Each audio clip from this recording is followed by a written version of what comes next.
Hello everyone, I welcome you all to this session. ये हमारे geography का second lecture है, the formation and interior of earth. Earth का formation and interior.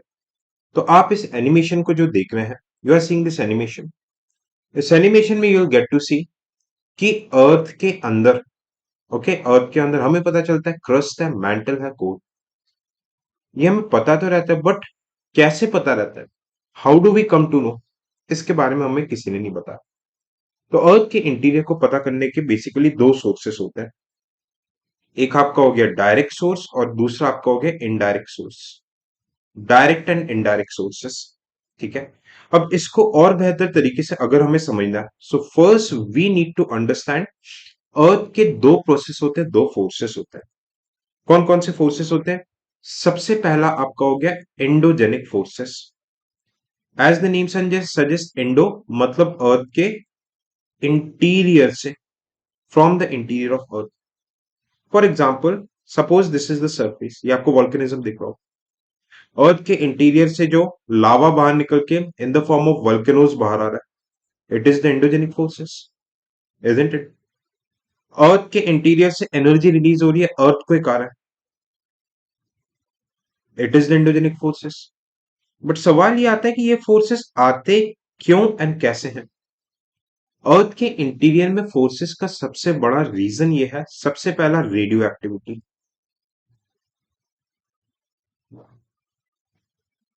भाई अर्थ के अंदर लेट्स से कुछ हैवी मिनरल है, जैसे कि यूरेनियम, प्लूटोनियम, जिससे हथियार बनते हैं। अब अर्थ के अंदर हमें सबको पता है कि मैग्मा होता है। मैग्मा जैसे ही इन मिनरल्स पे लगेंगे, तो हम बचपन में पढ़ते थे कि एमिशंस होते हैं। किस टाइप के एमिशंस होते हैं? अल्फा बीटा गामा एमिशंस, ठीक है, इनके सड़ने पे, इनके डिके पे। तो जैसे ही अल्फा बीटा गामा एमिशंस निकल रहे हैं, अल्फा बीटा गामा, तो ये अपने साथ क्या करेंगे? जो मैग्मा रहेगा, मैग्मा को भी तेजी से अर्थ की तरफ फेंकेंगे एंड ज्वालामुखी के फॉर्म में फटेगा ये। एक तरीका। दूसरा तरीका रेसिडुअल हीट। अब मैग्मा के अंदर बड़े बड़े रॉक पीसेस होते हैं। इन रॉक पीसेस के अंदर जो मैग्मा रहता है वो ट्रैप्ड रहता है। Okay, the magma is trapped inside these rock pieces. अब मैग्मा अगर इन रॉक पीसेस के अंदर ट्रैप्ड है, इमेजिन करो ऐसी सिचुएशन बन रही है, पूरा मैग्मा है, दो रॉक एक दूसरे के आसपास आ रहे हैं, तो बीच का मैग्मा कंप्रेस होगा, कुछ पार्ट ऑफ मैग्मा ऊपर जाएगा, कुछ पार्ट ऑफ मैग्मा नीचे जाएगा। तो कुछ पार्ट ऑफ मैग्मा जो ऊपर आके अर्थ के क्रस्ट से फट के बाहर निकल जाता है, इसे भी तो अपन एंडोजेनिक फोर्स बोलते हैं। एंडो मतलब कि जो अर्थ के इंटीरियर से ओरिजिनेट हो रहे हैं। बात समझ में? एक्सोजेनिक, ये वो फोर्सेस रहते हैं that are originating from outside the earth. Earth के आउटसाइड से ये फोर्सेस ओरिजिनेट हो रही। बहुत ध्यान से मेरी बातों को सुनना और बहुत ध्यान से मेरी बातों को समझना भी, ठीक है। अर्थ के आउटसाइड से ये फोर्सेस ओरिजिनेट हो रही है। अब आउटसाइड से फोर्स कैसे ओरिजिनेट होती है? जैसे इकलौता सोर्स है सन। आगे क्लाइमेटोलॉजी में हम देखेंगे सन के कारण ही रेन, विंड, स्नोफॉल सारी चीजें होती हैं। अब इनके कारण ही जैसे रेन और विंड हो रहा है, कोई माउंटेन बना है, वॉल्केनिक माउंटेन, विंड चल रही है, रेन हो रहा है, तो इसके पीसेस, माउंटेन के छोटे छोटे पीसेस टूटेंगे। क्या हो जाएगा इसका? वेदरिंग। वेदरिंग होके इरोजन होगा। After weathering there would be erosion. तो इससे जो लैंडफॉर्म बनते हैं, इसको जो आउटसाइड द फोर्स है, इसको हम एक्सोजीनियस प्रोसेस बोलते हैं। देखो साथ साथ बात भी समझ में आना आते रहना चाहिए। You need to understand the things as well. Okay, I hope the things are making sense. समझना बहुत ज्यादा जरूरी है। ऑलराइट, ओके, ठीक है।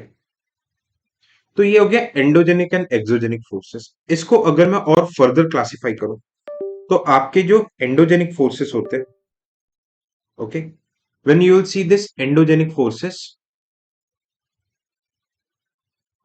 एंडोजेनिक फोर्सेस दो प्रोसेस होते हैं, एक कैटास्ट्रोफिक और दूसरा डायस्ट्रोफिक।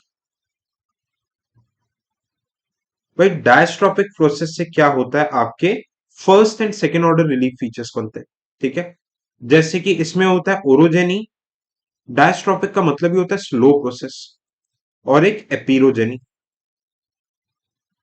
एपिरोजेनी का मतलब क्या हो गया? कॉन्टिनेंट। डिटेल में हम देखेंगे प्लेट टेक्टोनिक थ्योरी में कॉन्टिनेंट्स कैसे बनते हैं, क्या होता है। Will see these things in detail in the plate tectonic theory, एकदम टेंशन लेने की जरूरत नहीं है। ठीक है, क्लियर। एपिरोजेनी मतलब कॉन्टिनेंट्स एंड ओशंस का बनना। ओरोजेनी मतलब माउंटेन फॉर्मेशन, माउंटेन्स। आगे डिटेल में चैप्टर में माउंटेन्स कैसे बनते हैं, कितने टाइप्स के होते हैं, पीवाईक्यूज क्या आते हैं, सारी चीजें देखेंगे। ओके। तो एंडोजेनिक अर्थ के इंटीरियर से जो फोर्स आ रहा है उससे दो चीजें हो रही है, catastrophic diastrophic. Diastrophic slow further divided into orogeny mountain building and epeirogeny continent and ocean formation. Catastrophic वो इवेंट होता है जहां पे there is sudden release of energy, तुरंत एनर्जी निकलता है, जैसे in the form of volcanoes, in the form of earthquakes. तो वॉल्केनोज और अर्थक्वेक्स आने वाले चैप्टर में पढ़ेंगे। ये आपका हो गया कैटास्ट्रोफिक इवेंट्स। ठीक है, ये आपका एंडोजेनिक फोर्स होता है। अब कॉन्टिनेंट्स एंड ओशंस को फर्स्ट ऑर्डर रिलीफ फीचर बोलते हैं, माउंटेन्स को सेकंड ऑर्डर रिलीफ फीचर बोलते हैं। सवाल ये आता है कि आपके एक्सोजेनिक से क्या बनता है? एक्सोजेनिक फोर्स जो अर्थ के आउटसाइड से चल रही है उससे क्या बन रहा है? उससे आपका थर्ड ऑर्डर रिलीफ फीचर बनता है। माउंटेन्स कॉन्टिनेंट्स का एरोजन होकर जो डिपोजिशन होता है तो इससे प्लेन्स बनेंगे। माउंटेन्स के एरोजन से प्लेटूज बनते हैं। ओके, माउंटेन्स के एरोजन से प्लेन्स प्लेटूज, ये सारी चीजें आपको देखने को मिलेगी। ठीक है, समझ में आया एंडोजेनिक एक्सोजेनिक फोर्सेस। अब हम वापस आते हैं अर्थ के इंटीरियर को समझने के लिए। अब अर्थ के इंटीरियर को समझने के दो तरीके, एक तो डायरेक्ट सोर्स हो गया जो माइनिंग। भाई अर्थ का इंटीरियर 6370 किलोमीटर है। माइनिंग आप कितना कर सकते हो? May be 18 kilometre. South Africa में डीपेस्ट माइन है, drilling. Direct source of information वो होता है जिससे हमें डायरेक्टली पता चलता है अर्थ के अंदर क्या है। Okay, second volcanism. भाई जहां से लावा ज्वालामुखी फट के बाहर आ रहा है उस लावा की स्टडी करते हैं। बट दिक्कत क्या है कि क्या वॉल्केनिज्म हर जगह होता है अर्थ में? नो, हर जगह भाई वॉल्केनिज्म तो होता है नहीं, इजंट इट?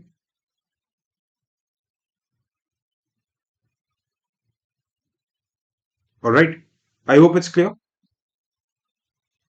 ओके, अब हम पढ़ेंगे इनडायरेक्ट सोर्सेज के बारे में, सीधे एनिमेशन ये पूरा बता रहा है। ठीक है, अब ये जो हम पढ़ेंगे कि भाई क्रस्ट, अपर क्रस्ट, मेंटल, कोर, ये लोअर मेटल, ये जो सारी चीजें होती है, ऑल दीज थिंग्स, ये हमें कैसे पता चलेगा? With the help of indirect source, मतलब जिसमें हमें डायरेक्ट एविडेंसेस नहीं मिलेंगे but indirectly will get to know, indirectly हमें पता चलेगा कि भाई अर्थ के अंदर ये चीजें हैं। लेट्स स्टडी इनडायरेक्ट सोर्सेस में। सबसे पहला आ जाता है meteoroids. Okay, the first source is meteoroids. अब भाई क्या होता है मेट्रॉइड्स? मैंने आपको फर्स्ट लेक्चर में मेट्रॉइड्स इन सब के बीच में डिफरेंस बताया। मेट्रॉइड्स कई बार क्या होता है अर्थ सरफेस पे आते हैं, टकरा के अर्थ के इंटीरियर में चले जाते हैं। अब अर्थ के इंटीरियर में जाएंगे, जब काफी सालों के बाद जब ये बाहर आते हैं तो इन मेट्रॉइड्स को तोड़ के जब इनके अंदर की स्टडी करते हैं तो इनके अंदर की स्टडी से हम एक अंदाजा लगाते हैं कि भाई ये अर्थ के अंदर इतने सालों तक रहे होंगे, तो जो चेंजेस इनमें दिखेंगे वो अर्थ के अंदर भी दिखेंगे। बट लिमिटेशन ये हमें पता नहीं रहता, वी डू नॉट नो कि हर जगह मेट्रॉइड्स नहीं होंगे। अगला आपका हो गया ग्रेविटेशन। ओके, हल्की सी फिजिक्स, बहुत ज्यादा फिजिक्स नहीं, घबराने की बात नहीं है, हल्की सी फिजिक्स पढ़ाऊंगा मैं आप लोगों को, हल्की सी फिजिक्स। ठीक है भाई, ग्रेविटेशनल फोर्स का फॉर्मूला क्या होता है? जी m1 m2 upon r square. मतलब ग्रेविटेशनल फोर्स, ये ग्रेविटेशनल फोर्स है, जीएफ और कुछ नहीं है। ओके, आपके लिए यूपीएससी एस्पिरेंट्स के लिए जीएफ मतलब gravitational force is dependent on मास। जितना ज्यादा मास उतना ज्यादा ग्रेविटेशन फोर्स, उतना ही स्ट्रॉन्ग मैग्नेटिक फील्ड। तो इसके कारण हमें क्या पता चलता है? What do we get to know? Earth के इंटीरियर में जहां जहां पे ग्रेविटेशन फोर्स ज्यादा मिलेगा हम समझ जाएंगे कि वहां पे मास भी ज्यादा होगा और वहां पे डेंसिटी ग्रेविटेशन ज्यादा होगा। The same thing is with magnetic field also. Geo magnetism देखेंगे अपन डिटेल में। ओके, अब जो सबसे पर ये देखो, हर जगह हमें ग्रेविटेशनल फोर्स पूरे तरीके से मेजर अर्थ के इंटीरियर जाने के कॉन्क्रीट एविडेंसेस नहीं होते। सबसे जो सटीक एविडेंस है अर्थ के इंटीरियर में क्या है पता करने का, they are the seismic waves. अब ये सिस्मिक वेव्स होते क्या है? सिस्मिक वेव्स एक तरीके से आपके अर्थक्वेक के वेव्स होते हैं। Okay, they are the earthquake waves.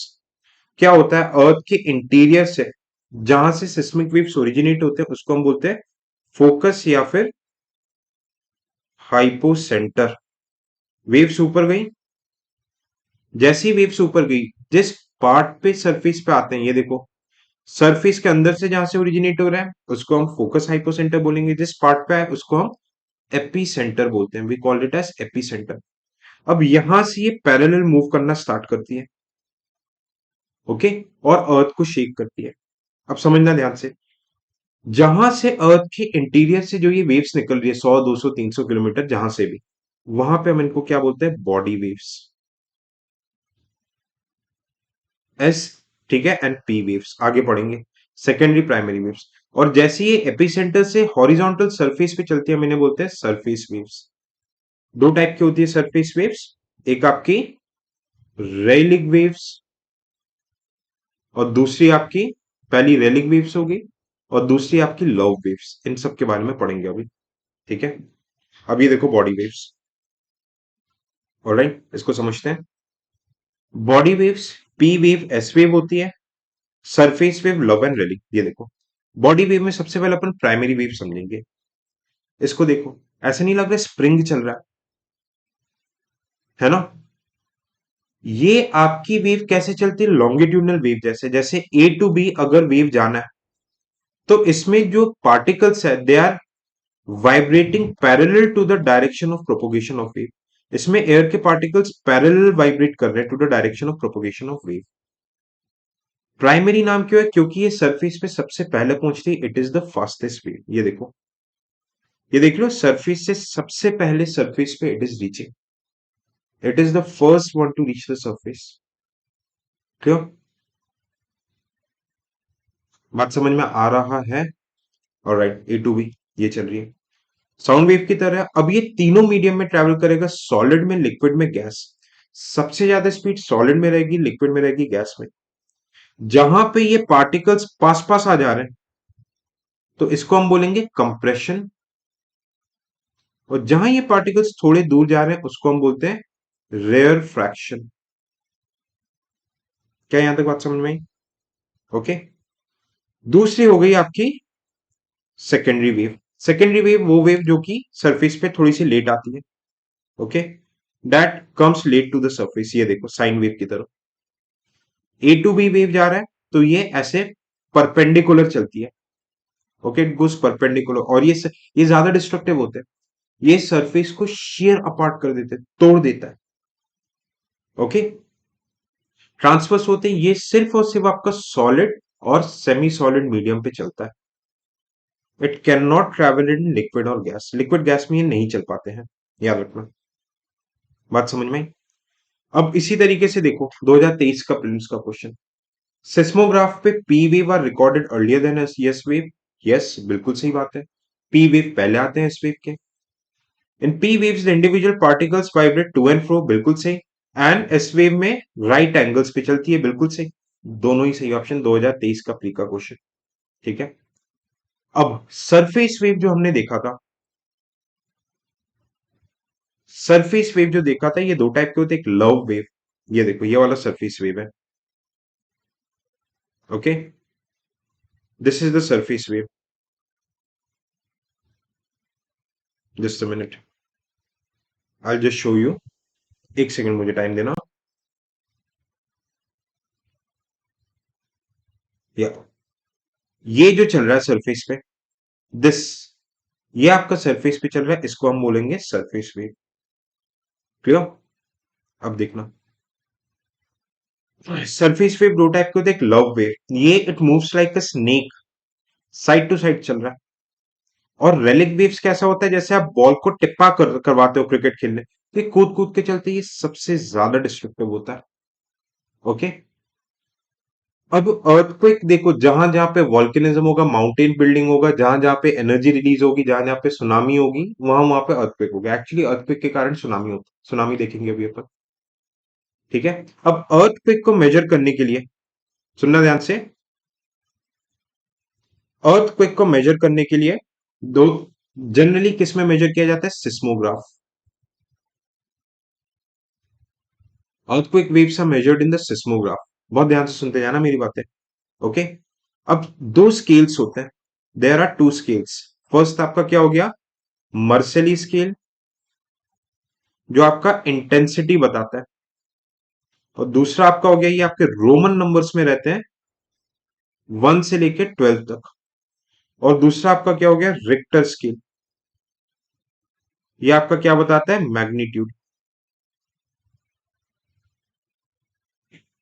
Magnitude बताता है। अब मैग्नीट्यूड क्या बताता है कि एस पी वेव्स या फिर surface wave, love relic waves कितने इंटेंसिटी, कितने स्पीड या फिर कितने हिम्मत से मूव कर रहे हैं। कितना ज्यादा, जितनी ज्यादा हाई मैग्नीट्यूड उतने ज्यादा डेंजरस वेव्स। और मर्सिली स्केल बताते हैं इंटेंसिटी ऑफ डैमेज, कि कितनी बिल्डिंग गिरी, कितना लॉस हुआ, कितने इकोनॉमी का लॉस हुआ, ये सारी चीजें। क्या यहां तक बात समझ में आई? इज इट क्लियर और not?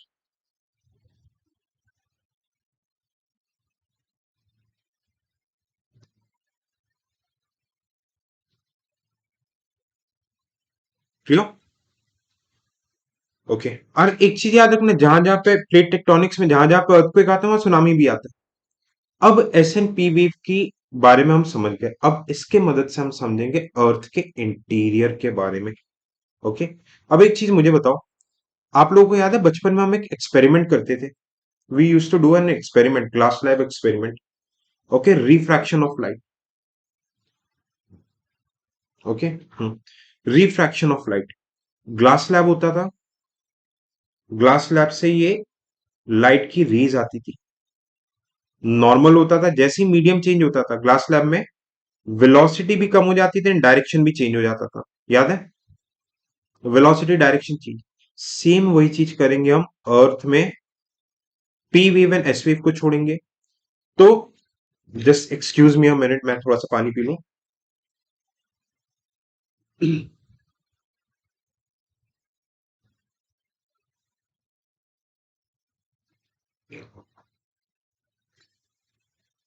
Okay, thank you. Same चीज हम करेंगे, एस एन पी वेव को अर्थ के अंदर छोड़ेंगे। तो जहां पे अलग अलग मटेरियल्स की अलग अलग डेंसिटी होती जाएगी, वहां पे एस एन पी वेव्स का डायरेक्शन और वेलोसिटी दोनों चेंज होगी। आइए देखते हैं कैसे। ठीक है। फंडा बेसिक आइडिया यही है। ये देखिए, इमेजिन कीजिए, मैंने यहां से पी वेव को छोड़ा। अब मैंने अर्थ सरफेस को फ्लैट कर दिया कि बेटर बेटर समझ में आए आपको। Okay. I just left the P wave. I just hide my self here ताकि बेटर कवरेज मिले। अब आप देखोगे पी वेव यहां से 0 से लेके 35 किलोमीटर तक पी वेव की वेलोसिटी मैक्सिमम थी। भाई मुझे पता है कि पी वेव सबसे ज्यादा सॉलिड में चलता है, लिक्विड में चलता है, गैस में चलता है। अब 35 किलोमीटर तक मैक्सिमम वेलोसिटी है, तो इसको हम बोलते हैं क्रस्ट, सॉलिड क्रस्ट। ये कौन से मटेरियल का बना होता है? सियाल। सियाल मतलब सिलिकॉन और एल्यूमिनियम। ओशनिक क्रस्ट सीमा से होता है, ये अपन आगे प्लेट टेक्टोनिक्स में डिटेल में देखेंगे। ठीक है। अब जैसे ही थोड़ा सा आगे गए, 100 किलोमीटर तक गए, तो 0 से लेके जो 100 किलोमीटर वाली लेयर है, ओके, 0 से 100 किलोमीटर वाली लेयर को हम क्या बोलते हैं? Lithosphere. We call this layer as lithosphere. Okay, ये भी क्रस्ट के नीचे आता है। अच्छा, क्रस्ट भी दो पार्ट में डिवाइडेड रहता है, अपर क्रस्ट एंड लोअर क्रस्ट। 0 से 17 एंड 17 से 35 तक अपर क्रस्ट एंड लोअर क्रस्ट। पर स्पीड इतनी तेज है कि भाई हमें पता है कि लिथोस्फेयर सॉलिड ही है। अब स्पीड देखो थोड़ी सी कम हुई, ये पी वेव है। पी वेव की स्पीड थोड़ी सी कम हुई एंड वेलोसिटी भी चेंज हुई, डायरेक्शन भी चेंज हुआ। तो मैं ये समझ गया कि ये देखो वेलोसिटी कम हो रही है, मतलब अब थोड़ा सा सेमी सॉलिड मीडियम में आ रहा है। मतलब जो मोमबत्ती होती है ना, मोम टाइप का मीडियम। तो ये जो मीडियम आपका होता है 100 से लेके 350 किलोमीटर तक, इसको हम बोलते हैं asthenosphere. This layer we call it as asthenosphere. 100 से 350 किलोमीटर इसके ऊपर क्रस्ट आपका लिथोस्फेयर तैरता रहती है, सेमी सॉलिड। इसको एस्थेनोस्फेयर को लो वेलोसिटी जोन भी बोला जाता है। क्यों? क्योंकि वेलोसिटी भाई थोड़ा सा सेमी सॉलिड में कम होगी, यहां से मैग्मा भी निकलता है। क्यों? अब यहां से अगर हम देखें अप्रोक्सीमेटली 700 किलोमीटर तक, मतलब 35 से लेके 700 किलोमीटर तक, 35 से लेके 700 किलोमीटर तक we call it as upper mantle. अब देखो नीचे जाते जाते क्या हो रहा है, यहाँ पे पी वेव की डायरेक्शन वेलोसिटी और कम हो जाएगी। पी वेव की डायरेक्शन वेलोसिटी कम होगी तो हम समझ जाएंगे कि भाई अब नीचे जाते जाते टेम्परेचर बढ़ता जा रहा है और चीजें पिघलनी स्टार्ट हो गई, पर प्योर लिक्विड नहीं है। अभी तक चीजें हमें प्योर लिक्विड नहीं मिली है, याद रखना। अब ये आपका मेंटल किससे बनता है? सीमा। सिलिकॉन का मेल्टिंग पॉइंट कम रहता है, तो ये थोड़ा सा सेमी सॉलिड मीडियम में रहता है। इसके बाद आप देखो 2900 किलोमीटर तक फिर से वेलोसिटी कम हुई, फिर से स्पीड का डायरेक्शन चेंज हुआ, हम समझ के और ज्यादा लिक्विडिटी की तरफ आ गए। तो 700 से लेके 2900 किलोमीटर तक आपका हो गया लोअर मेंटल। फिर इसके बाद 2900 से 5150 किलोमीटर तक एकदम से पी वेव की वेलोसिटी और कम हो गई, तो भाई हम समझ गए कि ये है आउटर कोर। आउटर कोर है आपका 2900 से 5150 किलोमीटर तक। अब टेम्परेचर इतना ज्यादा बढ़ गया कि लिक्विड हो गई, तो लिक्विड में इसकी वेलोसिटी भी कम हो गई। पर मजे की बात देखो, 6370 किलोमीटर सेंटर ऑफ अर्थ तक एकदम से पी वेव की वेलोसिटी बढ़ गई। सवाल ये आता है कि इतने हाई टेम्परेचर होने के बाद भी पी वेव की वेलोसिटी कैसे बढ़ गई? तो हम ये बोल देंगे कि इनर कोर जो है इट इज प्योर सॉलिड। क्यों सॉलिड? क्यों? क्योंकि आउटर कोर में सिलिकॉन का कंटेंट ज्यादा था, इनर कोर में आपका नाइफ, निकल और आयरन का कंटेंट बहुत ज्यादा है। अब क्योंकि निकल आयरन का कंटेंट ज्यादा है, सुनो मेरी बात बहुत ध्यान से, आयरन और निकल का melting point is very very high, बहुत हाई मेल्टिंग। तो इतने ज्यादा टेम्परेचर होने के बाद भी ये सॉलिड रहता है इनर कोर में, बट आउटर कोर में सिलिकॉन ज्यादा है तो ये बहुत जल्दी पिघल जाता है। It very very quickly melts down. Okay. Plus ऊपर से ये ऊपर के इतने सारे लेयर्स का जो ट्रेमेंडस प्रेशर लगता है इनर कोर पे, तो इनर कोर दब के एकदम ही रॉक सॉलिड बन जाता है। प्रेशर बढ़ने पे वही चीज सॉलिड होती है। जैसे एलपीजी गैस रहती है ब्यूटेन, उस पर आप सिलेंडर के अंदर प्रेशर बढ़ाओगे तो लिक्विफाई हो जाती है, लिक्विफाइड पेट्रोलियम गैस, और प्रेशर बढ़ाओगे तो सॉलिड हो जाता है, इजंट इट? ये चीज है भाई। अब अब बड़े ध्यान से चीजों को समझते हुए चलो, ठीक है? ठीक है। अब सेम चीज अपन करेंगे किसके साथ? एस वेव के साथ। ये देखो, एस वेव छोड़ी, सेम क्रस्ट में देख चली लिथोस्फेयर, 100 किलोमीटर तक लिथोस्फेयर था। ओके, 350 किलोमीटर तक एस्थेनोस्फेयर था। यहां पे भी स्पीड कम हुई, 700 तक अपर मेंटल, 2900 तक लोअर मेंटल, डायरेक्शन चेंज हो गया। ओके। अब जैसे देखो लोअर मेंटल आ जाता है, याद रखना 5150 तक आउटर कोर है। आउटर कोर क्या है? लिक्विड। भाई पी वेव तो यहाँ पे स्पीड थोड़ी कम हो जा रही थी, बट मुझे पता है कि जो एस वेव रहती है, एस वेव रहती है, ये एस वेव छोड़िए मैंने, एस वेव रहती है, एस वेव लिक्विड से पास नहीं हो पाती, तो यहां से एस वेव क्या करेगी? रिबाउंड मार देगी। तो मैं कंफर्म हो जाऊंगा कि आउटर कोर लिक्विड है। I would be confirm that outer core is liquid. P wave का डायरेक्शन बना दे रहा हूं, ये देखो पी वेव चल रही थी, पी वेव मतलब सीधी सी बात है, डायरेक्शन और वेलोसिटी जो चेंज हुई थी उसके मदद से हमें पता चल जाता है अर्थ के अंदर कौन सा मटेरियल है, सॉलिड है, लिक्विड है कि गैस है। ठीक है। अब समझते जाना मेरी बात को। अगर मैं सिर्फ क्रस्ट की बात करूं, if I just talk about the crust, तो क्रस्ट में याद रखना सबसे ज्यादा अबंडेंट मटेरियल कौन सा है? ओसाई। सबसे ज्यादा ऑक्सीजन मिलेगा, सिलिकॉन मिलेगा, एल्यूमिनियम मिलेगा और आयरन, ये डिक्रीजिंग ऑर्डर में, याद रखना। बट अगर हम ओवरऑल अर्थ के इंटीरियर की बात करें तो ये कोड याद रखना, आयोसा। सबसे ज्यादा आयरन मिलेगा, ऑक्सीजन, सिलिकॉन, एल्यूमिनियम। कई बार एमसीक्यूज में काम आ जाता है, many time they are useful in the MCQs. क्या यहां तक बात समझ में आई? Are the things clear till this part और नॉट? ठीक है, ये कुछ नहीं, क्रस्ट का कॉम्पोजिशन, इंटीरियर का कॉम्पोजिशन। क्लियर? ऑलराइट, अब सुनना। अब मैं बात करूंगा आपसे डिसकंटिन्यूटी। डिसकंटिन्यूटी होता क्या है? भाई आप ये चीज देख रहे हो,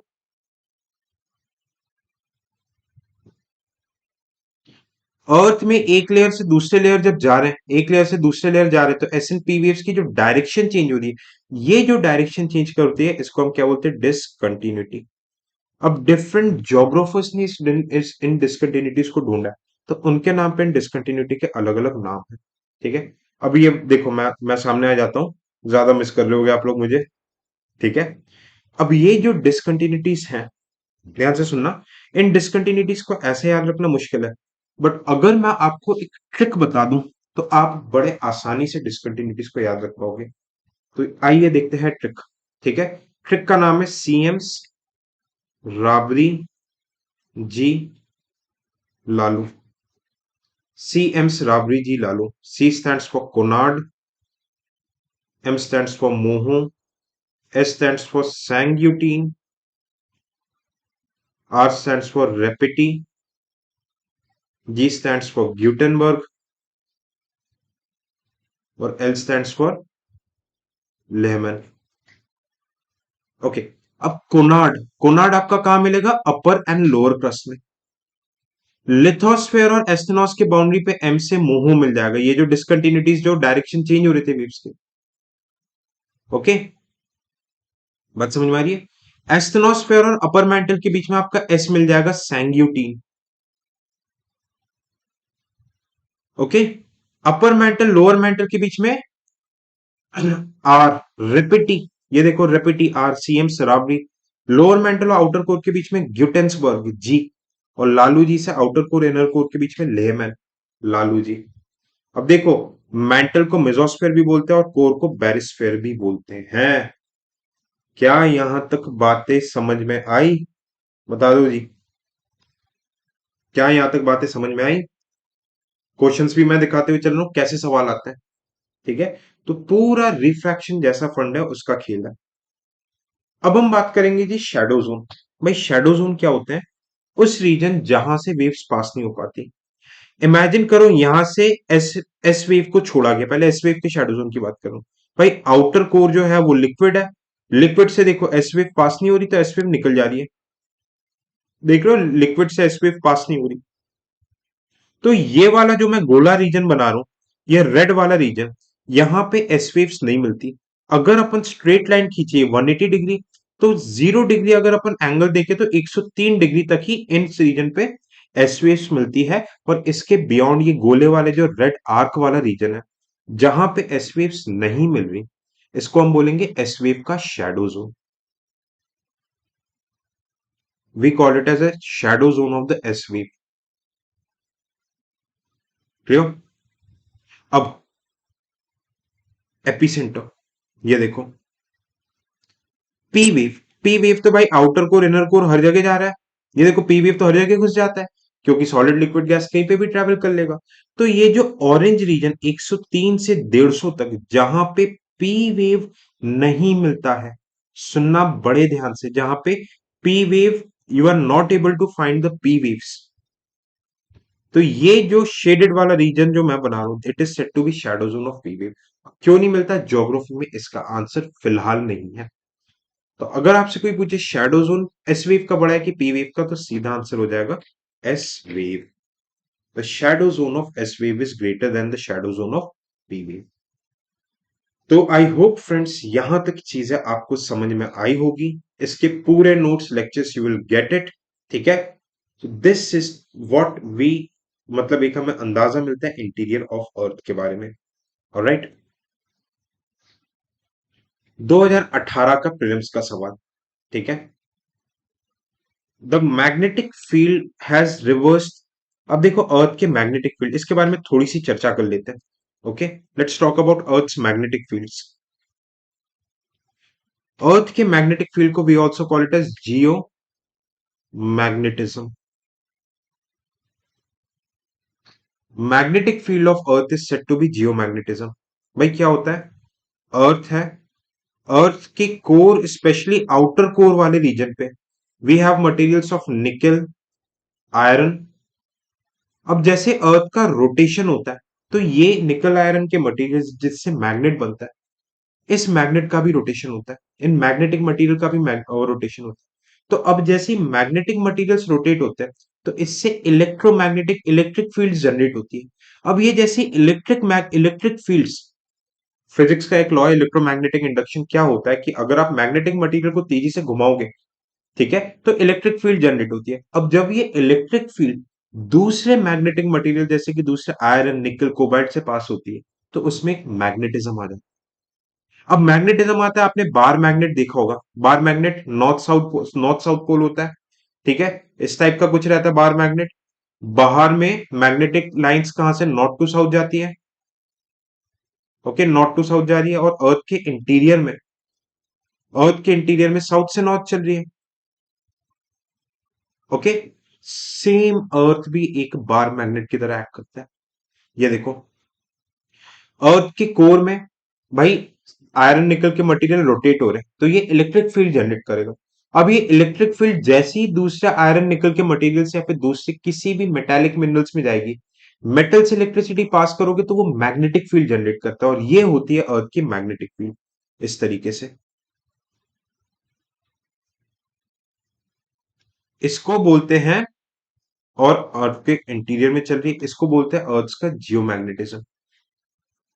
अब जरूरी नहीं है कि अर्थ का, देखो जैसे बार मैग्नेट का नॉर्थ एंड साउथ पोल रहता है, वैसे अर्थ का भी magnetic north and magnetic south होगा। अब जरूरी नहीं है कि अर्थ का, जैसे देखो अर्थ का इस तरीके का रहता है कुछ, ये ज्योग्राफिकल नॉर्थ है और ये ज्योग्राफिकल साउथ है, इक्वेटर हो गया। बट अर्थ का हो सकता है मैग्नेटिक नॉर्थ यहाँ पे हो और मैग्नेटिक साउथ यहाँ पे हो। आज के डेट में अर्थ का मैग्नेटिक नॉर्थ कहाँ पे? कनाडा, साइबेरिया के पास है। अब जो मैग्नेटिक फील्ड अर्थ का मैग्नेटिक नॉर्थ साउथ, क्या वो कांस्टेंट रहेगा? नहीं, वो हो सकता है रिवर्स। नॉर्थ पोल कहीं यहाँ पे आ जाए, नॉर्थ पोल यहाँ पे आ जाए, नॉर्थ पोल यहाँ पे आ जाए। क्यों? क्योंकि भाई जिस डायरेक्शन में आपके निकल आयरन के मटेरियल्स रोटेट होंगे, उसी डायरेक्शन में मैग्नेटिक फील्ड बनती जाएगी। तो मैग्नेटिक फील्ड कभी भी कांस्टेंट नहीं होती। इसी के कारण हम क्लाइमेटोलॉजी में देखेंगे ऑरोरा, आपका आप पढ़ोगे northern lights. Okay, aurora borealis, aurora australis, northern southern lights. आगे क्लाइमेटोलॉजी में पढ़ोगे क्या होता है, सोलर वेव जब अर्थ के मैग्नेटिक फील्ड से टकराती है तब ये जनरेट होता है। ठीक है, तो क्या बोल रहा है सवाल में? Reverse in every few thousands of years, बिल्कुल सही बात है। अर्थ was created 400 million years ago, 54, भाई 4000 मिलियन ईयर्स अगो पहले। एग्जैक्टली जाके नाप पाओगे? इतना ऑक्सीजन था। और ऐसा अगर ऑक्सीजन रहेगा तो कार्बन डाइऑक्साइड रहेगा ही नहीं, कैसी बातें कर रहे हो बेतुकी। व्हेन द ऑर्गेनिजम्स ओरिजिनेटेड, हाँ भाई ऑर्गेनिजम्स आए, ब्रीथ करेंगे, कार्बन डाइऑक्साइड छोड़ेंगे, तो अर्थ का एटमॉस्फेयर बिल्कुल मॉडिफाई होगा। Answer would be 1 and 3। क्या यहां तक चीजें समझ में आ गई? Just tell me, are the things clear to you? तो it was an introductory lecture, thank you so much for watching. हम ज्योग्राफी के कोर्स को ऐसी बेहतरीन तरीके से कवर करेंगे कि आपको ज्योग्राफी में दिक्कत ना हो। Bye bye, take care and जय हिंद।